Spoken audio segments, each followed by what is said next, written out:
भाभी का प्यार। शेखर अपनी भाभी नंदिनी से अपने दिल की हर बात कह लेता था। दोनों हम उम्र थे तो दोनों की अच्छी बनती थी। शेखर के भैया गोविंद रेलवे में सरकारी नौकरी करते थे तो दूसरे शहर में रहते थे। पहले तो नंदिनी भी वहीं रहती थी, लेकिन अभी 6 महीने से अपने सास ससुर के साथ रह रही थी। 2 महीने पहले ही प्यारे से बेटे को जन्म दिया था। नंदिनी सोच रही थी रमा जीजी की ननद की शादी पर जब गोविंद आएंगे तो उनके साथ चली जाएंगी। अब तो उसने माँ जी से सीख लिया है कि बच्चे को कैसे संभालना है, और गोविंद भी तो बेचारे 6 महीने से अकेले ही एडजस्ट कर रहे थे। शेखर, तेरे भैया का फोन आया है, उसकी गाड़ी 1 घंटे में स्टेशन पहुंच जाएगी। मोटरसाइकिल ले जा और बुला ला उसे।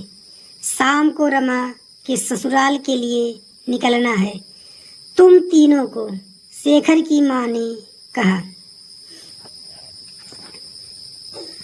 अरे माँ, आप और पापा भी चलना ना। कितना कहा है दीदी की सास ने आप दोनों को लाने के लिए।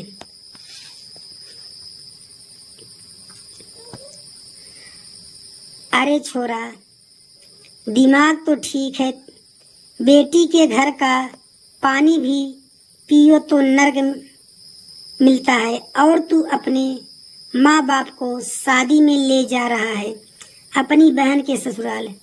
नंदिनी की बुआ सास अंगूरी देवी ने कहा।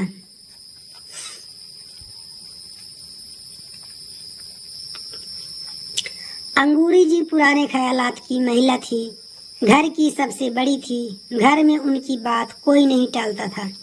शेखर के पापा को उन्होंने ही पाल पोस कर बड़ा किया था। बहुत ही छोटे थे जब उनकी माँ का देहांत हो गया था।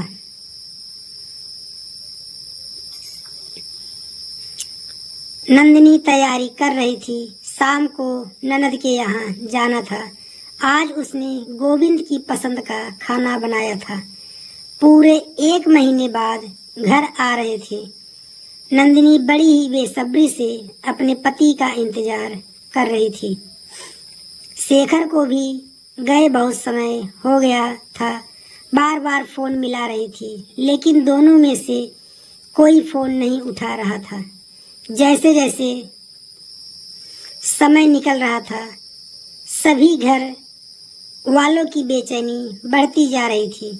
सबके मन में अजीब अजीब ख्याल आ रहे थे। थोड़ी देर बाद एम्बुलेंस की आवाज आई और सब लोग दौड़कर बाहर की तरफ भागे। एम्बुलेंस में गोविंद की लाश थी। ट्रेन पूरी तरह से रुक भी नहीं पाई थी और वह जल्दी से उतर रहा था, जिसके कारण वह हादसे का शिकार हुआ। शेखर के लिए अपने भाई का इस तरह घर लाना दुनिया का सबसे कष्ट का काम था। मम्मी पापा और नंदिनी को बेसुध ही हो गए थे। नंदिनी की दुनिया ही उजड़ गई थी और 2 महीने के बच्चे के सिर से पिता का साया उठ गया था। गोविंद के जाने के बाद हंसते खेलते घर में उदासी और खामोशी ने अपनी जगह बना ली थी। लापरवाह शेखर अब जिम्मेदार बेटा बन गया था। हर पल मुस्कुराती नंदिनी का चेहरा अब मुरझाने लगा था। नंदिनी हर वक्त गुमसुम